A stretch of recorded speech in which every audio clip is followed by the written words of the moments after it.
ദൂരത്തും ചാരത്തുമായി ഞങ്ങളുടെ ശബ്ദം ശ്രവിക്കുന്ന സകല പ്രിയപ്പെട്ടവർക്കും ഒരിക്കൽ കൂടെ ലോകരക്ഷിതാവായിരിക്കുന്ന യേശുക്രിസ്തുവിന്റെ നിസ്തുല്യമായ നാമത്തിൽ ഞങ്ങളുടെ സ്നേഹ വന്ദനങ്ങളെ അറിയിക്കുകയാണ്.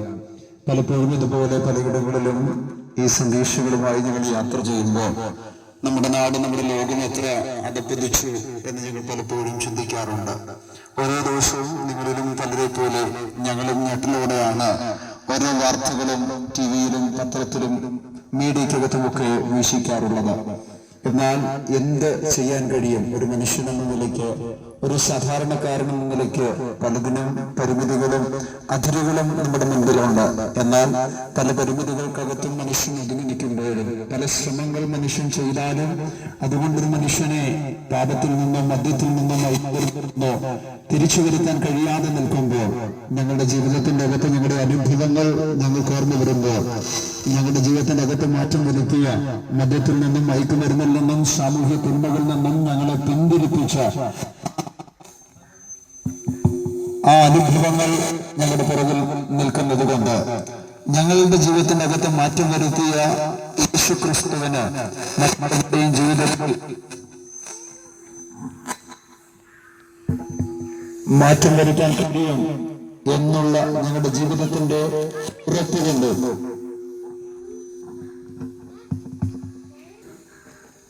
ഇന്നും ഈ പകൽ സമയത്ത് ഈ ദേശത്തെ അഭിസംബോധന ചെയ്ത് സംസാരിക്കുവാൻ ഞങ്ങൾ താല്പര്യപ്പെടുകയാണ്. ഞങ്ങളുടെ ശബ്ദം ശ്രമിക്കുന്ന ദേശനിവാസികളെ, പഠിക്കുന്ന കൊച്ചു സമയങ്ങളിൽ, കൊച്ചുപ്രായത്തിൽ സ്കൂളിൽ പറഞ്ഞൊരു പ്രതിജ്ഞ ഞാൻ പലപ്പോഴും ഓർക്കാറുണ്ട്.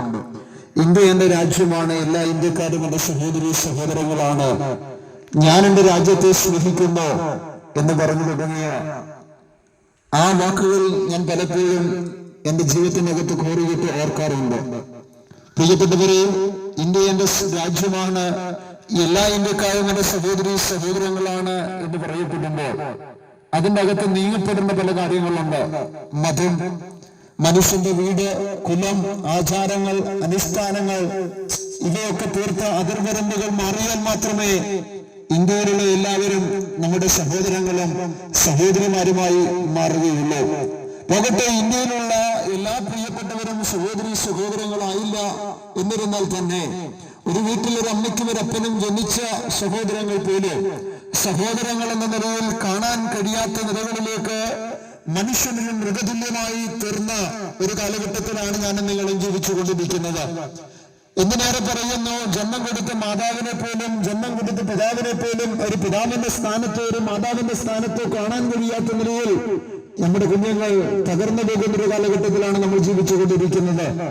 അവർ ചെയ്യുന്ന കാര്യങ്ങൾ എന്തോ നല്ല കാര്യങ്ങളാണ് എന്ന് പറഞ്ഞാണ് അവർ പ്രവർത്തിച്ചു കൊണ്ടിരിക്കുന്നത്. മദ്യത്തിന്റെ ആസക്തിയിൽ, മയക്കുമരുന്നിന്റെ ആസക്തിയിൽ, ജീവിതത്തിന്റെ അകത്ത് കയറിക്കൂടിയ ലഹരി പദാർത്ഥത്തിന്റെ ആസക്തിയിൽ കൂടപ്പിറപ്പുകളെയോ ജന്മം കൊടുത്ത അമ്മയോ അപ്പനെയോ മറന്ന് പ്രവർത്തിക്കുന്ന ഒരു തലമുറയെ നമുക്ക് നമ്മുടെ കാലഘട്ടത്തിൽ നമുക്ക് കാണാൻ കഴിയും.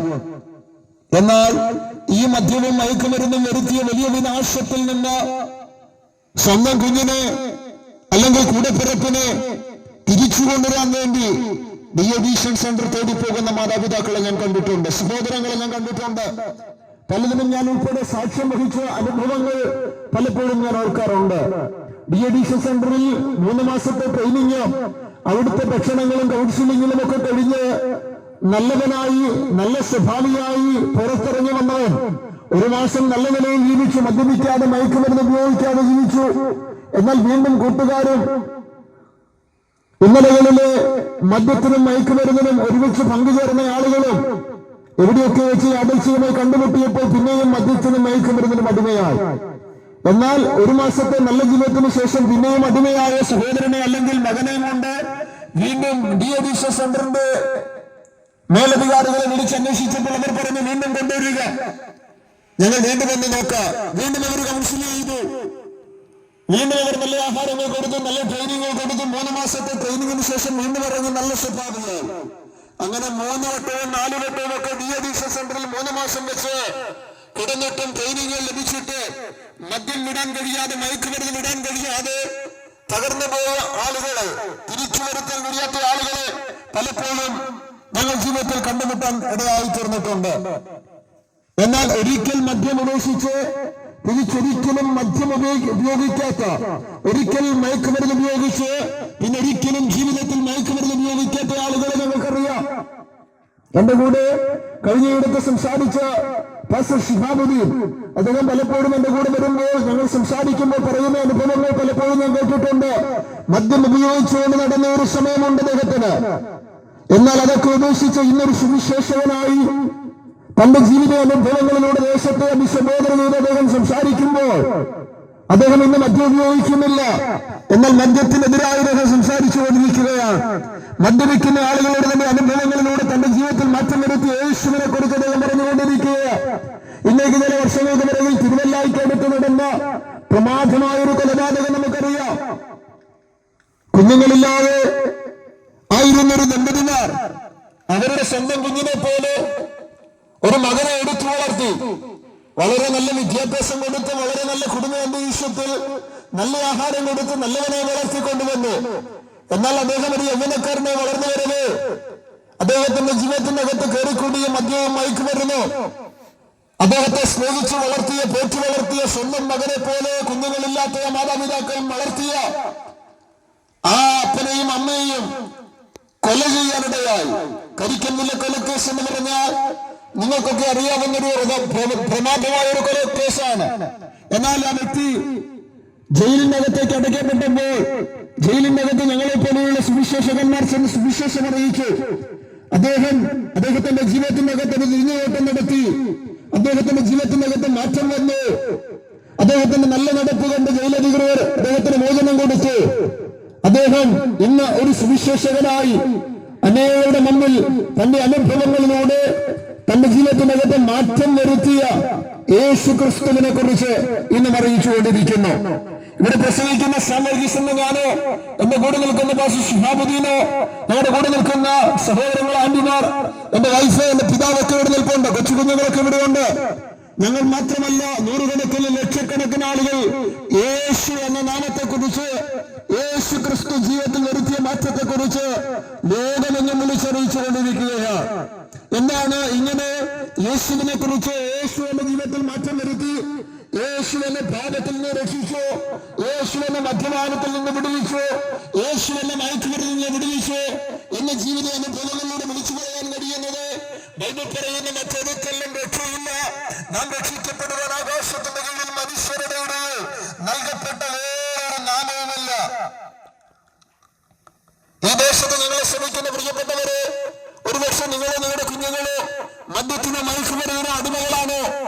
ഏതെങ്കിലും സ്വഭാവങ്ങൾ നിങ്ങളുടെ ജീവിതത്തിന്റെ അകത്ത് മറ്റുള്ളവർക്ക് അറിയത്തില്ലെങ്കിലും നിങ്ങളുടെ ജീവിതത്തിന്റെ അകത്ത് സ്വഭാവ വൈകല്യങ്ങൾ കൊണ്ട് തകർന്ന വ്യക്തിയാണോ അങ്ങ്? ബൈബിൾ പറയുന്നു, നിന്റെ പാപം കടിൽ ചുമപ്പായിരുന്നാലും ഞാനതിനെ ഹിമം പോലെ വെളുപ്പിക്കാം, രക്താംബരം പോലെ ആയിരുന്നാലും ഞാനതിനെ പഞ്ഞു പോലെയാക്കാം എന്നാണ് വിശുദ്ധ ബൈബിൾ നമ്മളെ പഠിപ്പിക്കുന്ന സത്യവചനം എന്ന് പറയുന്നത്.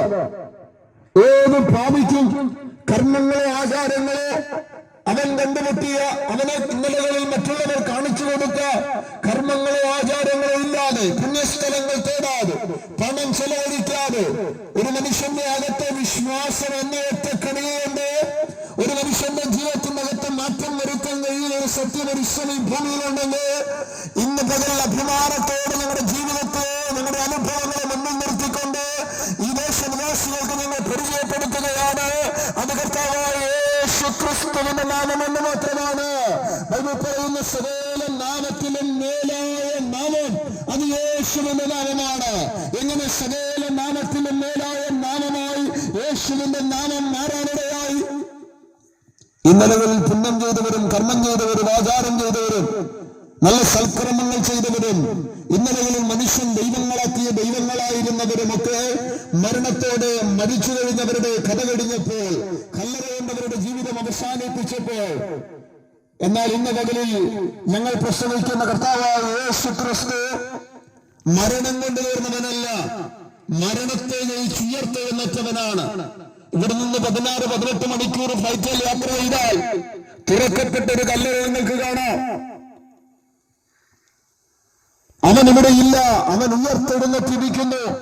2025 വർഷങ്ങൾക്ക് പിറകിൽ ആ കല്ലറമിട്ട് മാനവകുലത്തിന്റെ പാപത്തിന് പരിഹാരത്തിന് വേണ്ടി ഈ ഭൂമിയിലേക്ക് താണലോകത്തിലേക്ക് സ്വർഗ മഹിമ വെടിഞ്ഞ് ഇറങ്ങി വന്ന ദേശത്തിൽ മനുഷ്യനായി ജീവിച്ച് അത്ഭുതങ്ങളും അടയാളങ്ങളും ചെയ്തു താൻ ദൈവപുത്രനാണെന്ന് തെളിയിച്ച് മാനവകുലത്തിന്റെ പാപത്തിന്റെ പരിഹാരത്തിന് വേണ്ടി കാൽവരി ക്രൂശിൽ മരിച്ച് അരിമത്യക്കാരൻ യോസഫിന്റെ കല്ലറയിൽ അടക്കപ്പെട്ട് 3-ാം ദിവസം മരണത്തെ തോൽപ്പിച്ച് ഉയർത്തെഴുന്നേറ്റ് 500-ലധികം പേർക്ക് പ്രത്യക്ഷമായി ഞാൻ പോകുന്നത് പോലെ ഞാൻ പോയി നിങ്ങൾക്ക് സ്ഥലമൊരുക്കിയാൽ ഞാൻ ഇരിക്കുന്ന ഇടത്ത് നിങ്ങളെയും ചേർത്തുകൊള്ളേണ്ടതിന് പിന്നെയും വന്ന് നിങ്ങളെ എന്റെ അടുക്കൽ ചേർത്തുകൊള്ളുമെന്ന് പറഞ്ഞ കർത്താവായ യേശു ക്രിസ്തുവിനെ കുറിച്ചാണ് ഞങ്ങൾ നിങ്ങളോട് സംസാരിച്ചുകൊണ്ടിരിക്കുന്നത്. ഇന്ന് മുതൽ ഞങ്ങൾ പറയട്ടെ, മരണത്തെ തോൽപ്പിച്ചവന്, പിശാചിന്റെ തലയെ തകർത്തവന്, മരണത്തിന്റെ പിടിയിൽ പൈശാചിക പിടിയിലായിരുന്ന നൂറുകണക്കിന് ആയിരക്കണക്കിന് ലക്ഷക്കണക്കിന് ആളുകളുടെ ജീവിതത്തിന്റെ പരിവർത്തനം വരുത്തിക്കൊണ്ടിരിക്കുന്ന യേശു കർത്താവിന് നിങ്ങളുടെ ജീവിതത്തിൽ മാറ്റം വരുത്താൻ കഴിയും. കർമ്മങ്ങൾക്ക് മാറ്റം വരുത്താൻ കഴിഞ്ഞില്ലായിരിക്കാം, നിങ്ങളുടെ സൽക്കർമ്മങ്ങൾക്ക് മാറ്റം വരുത്താൻ കഴിഞ്ഞില്ലായിരിക്കാം, നിങ്ങളുടെ പുണ്യപ്രവർത്തികൾക്ക് നിങ്ങളുടെ പാപത്തിൽ നിങ്ങളെ രക്ഷിക്കാൻ കഴിഞ്ഞില്ലായിരിക്കാം. എന്നാൽ ഇന്ന് പകലിൽ ഞങ്ങളുടെ ജീവിതാനുഭവങ്ങളോട് ഞങ്ങൾ പറയട്ടെ, യേശു കർത്താവിന് നിങ്ങളുടെ പാപങ്ങൾ നിങ്ങളെ രക്ഷിക്കാൻ കഴിയും. യേശു കർത്താവിന് നിങ്ങളുടെ ശാപങ്ങൾ നിങ്ങളെ രക്ഷിക്കാൻ കഴിയും. യേശു കർത്താവിന് നിങ്ങളുടെ വേഗത്തിൽ നിങ്ങൾക്ക് സൗഖ്യം തരാൻ കഴിയും. വിശുദ്ധ ബൈബിൾ ഇങ്ങനെ പറയുന്ന അവന്റെ അടിപ്പിണരാൽ നിങ്ങൾക്ക് സൗഖ്യം വന്നിരിക്കുന്നു. സ്വതന്ത്രം. ഞങ്ങളെ കേൾക്കുന്ന പ്രിയപ്പെട്ടവരെ, യേശുവിന്റെ രക്തം സകല പാപവും പോക്കി നമ്മെ ശുദ്ധീകരിക്കുന്ന രക്തമാണ്. പല രോഗങ്ങളുടെയും പിറകിൽ പാപമുണ്ട്, പല അനിഷ്ടതയുടെയും പിറകിൽ കുടികൊള്ളുന്ന പാപമുണ്ട്, പല വീടുകളുടെയും അഴിയാൻ കഴിയാത്ത ശാപങ്ങളുടെ പിറകിൽ പാപമുണ്ട്. ഇന്നലെ പിതാക്കന്മാരിൽ നിന്ന് പൂർവികന്മാരിൽ നിന്ന് കൈമാറുന്ന പാപങ്ങൾ, ശാപങ്ങൾ തലമുറയ്ക്കകത്ത് കുടികൊള്ളുന്നത് കൊണ്ട് അതിൻ്റെ അകത്തുനിന്ന് രക്ഷപ്പെടാൻ കഴിയാതെ ജീവിതത്തിനകത്ത് തകർന്നുപോയ എത്രയോ ആളുകൾ, എത്രയോ കുടുംബങ്ങൾ, എത്രയോ യൗവനക്കാർ നമ്മുടെ ദേശത്തുണ്ട്. എന്നാൽ ഇന്ന് മുതൽ നിങ്ങളെ കേൾക്കുന്ന പ്രിയപ്പെട്ടവരെ, നിങ്ങളുടെ അകത്ത്, നിങ്ങളുടെ ജീവിതത്തിന്റെ അകത്ത് കുടികൊള്ളുന്ന പിതാക്കന്മാരുടെ അനിഷ്ടതകൾ കൊണ്ട്, കർമ്മങ്ങൾ കൊണ്ട്, പ്രവൃത്തി കൊണ്ട് വന്നുകയറിയ പാപങ്ങളിൽ നിന്ന്, ശാപങ്ങളിൽ നിന്ന് മോചിതമാകുവാൻ ഒറ്റ വഴി ഞങ്ങളുടെ ജീവിത അനുഭവങ്ങളുടെ വിളിച്ചു പറയട്ടെ, അത് കർത്താവായ യേശു ക്രിസ്തു എന്ന ഒറ്റ വഴി മാത്രമാണ്. അതുകൊണ്ടാണ് കറുപ്പിച്ചും മറപ്പിച്ചും കർത്താവിന്റെ വചനത്തിൽ പറഞ്ഞിരിക്കുന്നത്, ഞാൻ തന്നെ വഴിയും സത്യവും ജീവനുമാകുന്നു, ഞാൻ മുഖാന്തരമല്ലാതെ ആരും പിതാവിന്റെ അടുക്കലെത്തുന്നില്ല. പ്രിയ ദേശമേ, ദേശനിവാസികളെ, സഹൃദയരെ, സമകാലികരെ, ഇന്നലെ അഭിമാനത്തെ നിങ്ങൾ വിളിച്ചു പറയട്ടെ, നിങ്ങളുടെ ജീവിതത്തിന്റെ അകത്ത് രക്ഷ തരുക കർത്താവായ യേശു ക്രിസ്തുവിന് കഴിയുക.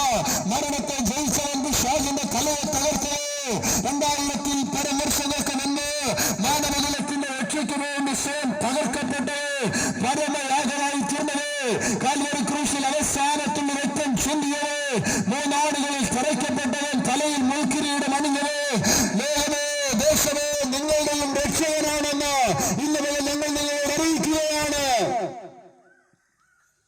ഈ സന്ദേശം നിങ്ങളോട് അറിയിക്കുമ്പോൾ ഞങ്ങൾക്ക് വാളിനെ പേടിയില്ല, ഞങ്ങൾക്ക് മന്ത്രവാദിയെ പേടിയില്ല, ഞങ്ങൾക്ക് ആഭിചാരകന്മാരെ പേടിയില്ല, ഞങ്ങൾക്ക് പിശാചിനെ പേടിയില്ല, ഞങ്ങൾക്ക് ഇരുട്ടിനെ പേടിയില്ല. ബൈബിൾ ഇങ്ങനെ പറയുന്ന, ഇരുട്ടിന്റെ പ്രവൃത്തികളെ അഴിക്കാനാണ് യേശു കർത്താവ് ഈ ഭൂമിയിൽ വന്നത്. ഇരുട്ടിന്റെ അകത്ത്, അന്ധകാരത്തിന്റെ അകത്ത്, പാപപ്രവൃത്തികളുടെ അകത്ത് മനുഷ്യൻ ആകെ തകർന്ന്, ആ മനുഷ്യൻ ഒരു ചങ്ങലക്കകത്ത് ബന്ധിച്ചിട്ടൊരു മൃഗത്തെ പോലെ മനുഷ്യൻ പാപത്തിന്റെ അകത്ത് ബന്ധിക്കപ്പെട്ട് കിടക്കുക, ശാപത്തിന്റെ അകത്ത് ബന്ധിക്കപ്പെട്ട് കിടക്കുക. വിമോചനത്തിന് മാർഗങ്ങൾ പലരും അന്വേഷിച്ചു പോയിട്ട് അവൻ അന്വേഷിച്ച മാർഗങ്ങളൊന്നും അവനെ രക്ഷിക്കാൻ കഴിയാതെ ഇരിക്കുമ്പോ ഇന്ന് മുതൽ ഒരിക്കൽ കൂടെ ഞങ്ങൾ പറയുന്ന സന്ദേശത്തിന് അടിവരയിട്ട് അറപ്പിച്ചും ഉറപ്പിച്ചും പറയട്ടെ, യേശുവിന് നിങ്ങളുടെ ജീവിതത്തിന്റെ അകത്ത് വ്യത്യാസം വരുത്തുന്നത്.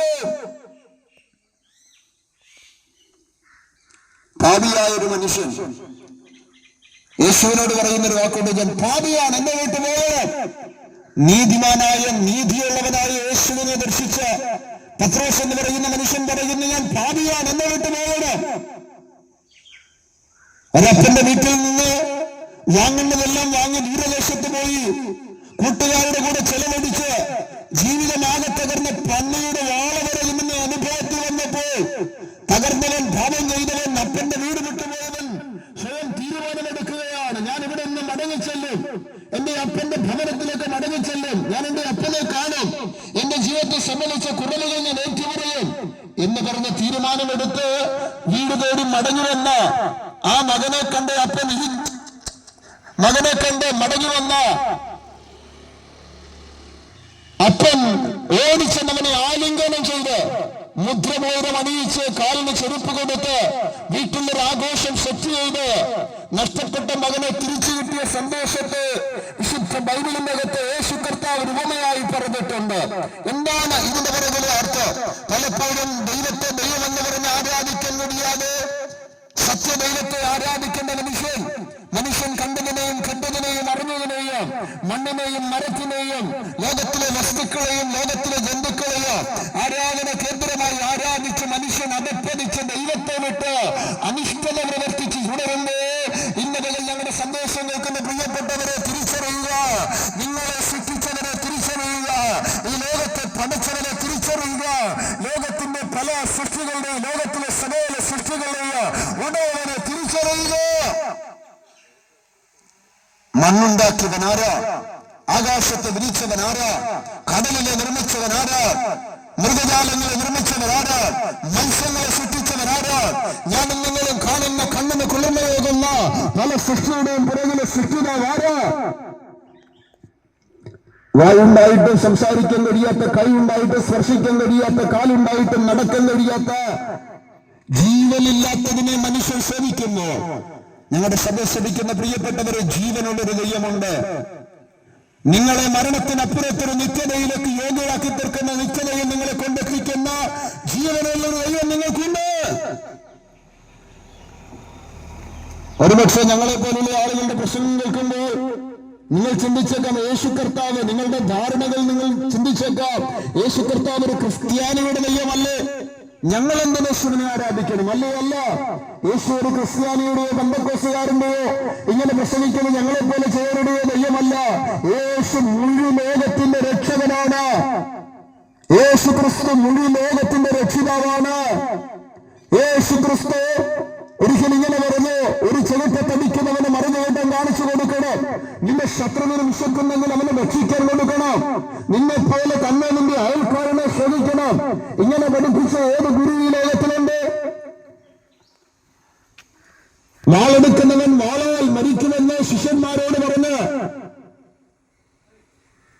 പടയാളികളെ ചാട്ടവാറുകൊണ്ട് ആഞ്ഞടിച്ചവരെ, ഉടലുചാല് പോലെ തന്നെ ശരീരം കീറിയവരെ, ഇവർ ചെയ്യുന്ന എന്തെന്ന് അറിയായിക്കൊണ്ട് ഇവരോട് ക്ഷമിക്കണമെന്ന് പഠിപ്പിച്ച യേശുവിന് മേലുള്ള ഒരു ഗുരു ഈ ലോകത്തിൽ നിങ്ങൾ കണ്ടിട്ടുണ്ട്? ലോകത്തിൽ ലോകം കണ്ട ഏറ്റവും വലിയ ഗുരു യേശു ക്രിസ്തു. ലോകത്തിൽ ലോകം കണ്ട ഏറ്റവും വലിയ മഹത് വ്യക്തി യേശു ക്രിസ്തു. ലോകത്തിൽ ഏത് മനുഷ്യനെയും ഏത് പാപത്തിൽ നിന്ന് രക്ഷിക്കാൻ കഴിയുന്ന ഏറ്റവും വലിയ രക്ഷകൻ യേശു ക്രിസ്തു. മനുഷ്യന്റെ ജീവിതത്തിനകത്ത് ഏത് രോഗത്തിനും സൗഖ്യം വരുത്താൻ കഴിയുന്ന ഏറ്റവും വലിയ ഡോക്ടർ, ഏറ്റവും വലിയ സൗഖ്യദായകൻ യേശു ക്രിസ്തു. ഇന്ന് മുതൽ ഞങ്ങളുടെ ശബ്ദം ശ്രമിക്കുന്ന പ്രിയപ്പെട്ടവരെ, നിങ്ങളോ നിങ്ങളുടെ കുഞ്ഞുങ്ങളോ മദ്യത്തിനോ മയക്കുമരുന്നിനോ പാപത്തിനോ രോഗത്തിനോ അടിമകളായിട്ടാണ് ഞങ്ങൾ കേൾക്കുന്നുവെങ്കിൽ അഭിമാനത്തോടെ ആവർത്തിയോടെ ഞങ്ങൾ പറയട്ടെ, നിങ്ങളുടെ ജീവിതത്തിനകത്ത് സമൂലമായ മാറ്റം വരുത്തുവാൻ കർത്താവായ യേശു ക്രിസ്തുവിന് കഴിയും. ഈ യേശു ക്രിസ്തുവിനെ കുറിച്ചുള്ള സന്ദേശം പറയുമ്പോൾ പബ്ലിക് സ്ഥലമായാലും ചർച്ചുകളായാലും വീടായാലും ഏത് സ്ഥലത്തായാലും ഞങ്ങളുടെ അകത്ത് തിളയ്ക്കുന്ന ചോരയുടെ ഒരു ആവേശമുണ്ട്. എന്താണ് യേശുവിനെ കുറിച്ച് പറയുമ്പോൾ ഞങ്ങളുടെ ചോര തിളയ്ക്കുന്നത്, ഞങ്ങളുടെ ആവേശം വർദ്ധിക്കുന്നതിന് കാരണം ഒരു മതപ്രസംഗം നടത്തുന്നതിന്റെ ആവേശമല്ല, ഒരു രാഷ്ട്രീയ പ്രസംഗം നടത്തുന്നതിന്റെ ആവേശമല്ല, ലോകത്തിലെ ഏതെങ്കിലും മനുഷ്യനെ കുറിച്ച് പറയുന്നതിന്റെ ആവേശമല്ല. ഞങ്ങളുടെ ജീവിതത്തിനകത്ത് നഷ്ടപ്പെട്ട സന്ദേശത്തെ മടക്കിത്തന്ന, ഞങ്ങളുടെ ജീവിതത്തിനകത്ത് അന്യപ്പെട്ടു പോയ സമാധാനത്തെ മടക്കിത്തന്ന, ഞങ്ങളുടെ ജീവിതത്തിനകത്ത് ദൈവത്തിന്റെ മക്കൾ എന്ന പദവിയിലേക്ക് ഞങ്ങൾ വീണ്ടെടുത്ത യേശുവിനെ എവിടെയും ഏത് നിലയിലും ഉയർത്തുക. ഞങ്ങൾക്കാവും സന്തോഷമുണ്ട്. ഈ ദേശമേ കേട്ടുകൊള്ളുക, നിങ്ങളുടെ രക്ഷകൻ, നിങ്ങളുടെ വീണ്ടെടുപ്പുകാരനത്രേ. 2025 വർഷങ്ങൾക്ക് പുറകെ കാൽവരി കുരിശിൽ മരിച്ചൊരു മരുമത്തക്കാരുണ്ട്. യേശുവിന്റെ കല്ലറയിൽ അടക്കപ്പെട്ടത്, മരണത്തെ ഉയർത്തെഴുന്നേറ്റത്.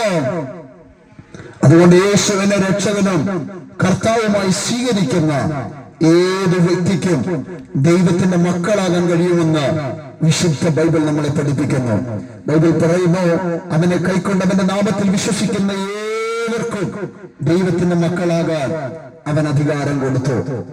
കറുത്തവനെന്നോ വെളുത്തവനെന്നോ ഉന്നതവനെന്നോ താണവനെന്നോ വലിയ വീടെന്നോ ചെറിയ വീടെന്നോ വിദ്യാസമ്പന്നനെന്നോ വിദ്യാവിഹീനനെന്നോ വ്യത്യാസമില്ലാതെ ഏത് വ്യക്തിയെയും ദൈവത്തിന്റെ മകനാക്കി തീർക്കുവാൻ ഏക വഴി, ഏക മാർഗം, ഏക സത്യം അത് കർത്താവായ യേശു ക്രിസ്തുവാണ്. ഈ ദേശത്തോട് പ്രാവർത്തിയോടെ ഞങ്ങൾ വിളിച്ചറിയിക്കട്ടെ, യേശുവിൽ വിശ്വസിക്കൂ, നീ നിന്റെ കുടുംബവും രക്ഷ പ്രാപിക്കാൻ ഇടയാകട്ടെ. നിങ്ങളുടെ ശബ്ദം ശ്രമിച്ച എല്ലാ പ്രിയപ്പെട്ടവരോടും ഹൃദയത്തിന്റെ ഭാഷയിൽ സ്നേഹത്തോടെ ഒരിക്കൽ കൂടെ സ്നേഹവും വന്ദനവും അറിയിച്ചുകൊണ്ട് ഞങ്ങളുടെ സന്ദേശത്തെ ഇവിടെ ചുരുക്കുന്നു. ഈ സമയത്ത് ഞങ്ങളോടൊപ്പമായിരിക്കുന്ന അനുശ്വർ മുൻപോട്ട് വന്ന് ഒരു വാക്ക് നിങ്ങൾക്ക് വേണ്ടി പ്രാർത്ഥിക്കും. ദൈവം എല്ലാവരെയും അനുഗ്രഹിക്കട്ടെ. പ്രിയപിതാവേ, ഞങ്ങളുടെ ശബ്ദം ശ്രവിച്ച സകല ശ്രോതാക്കളെ ഞങ്ങൾ അനുഗ്രഹിച്ച് പ്രാർത്ഥിക്കുന്നു. ഇന്നിവിടെ കേൾക്കപ്പെട്ട ദൈവവചന സന്ദേശം ഈ പ്രിയപ്പെട്ടവരുടെ ജീവിതത്തിൽ മാനസാന്തരത്തിനും രൂപാന്തരത്തിനും അവരുടെ ജീവിതത്തിലെ സകല പ്രശ്നങ്ങൾക്കുമുള്ള സമൂലമായ മാറ്റത്തിന് കാരണമാക്കി ദൈവം മാറ്റേണ്ടതിനായി ഞങ്ങൾ പ്രാർത്ഥിക്കുന്നു. ഞങ്ങളുടെ കൂടെ വന്ന സകല പ്രിയപ്പെട്ടവരെയും ഈ ദേശനിവാസികളെയും ദൈവനാമത്തിൽ ഞങ്ങൾ അനുഗ്രഹിച്ച് പ്രാർത്ഥിക്കുന്നു. പ്രാർത്ഥനയ്ക്ക് ഉത്തരം നൽകണം. സകലതും യേശുവിൻ നാമത്തിൽ തന്നെ. ആമേൻ.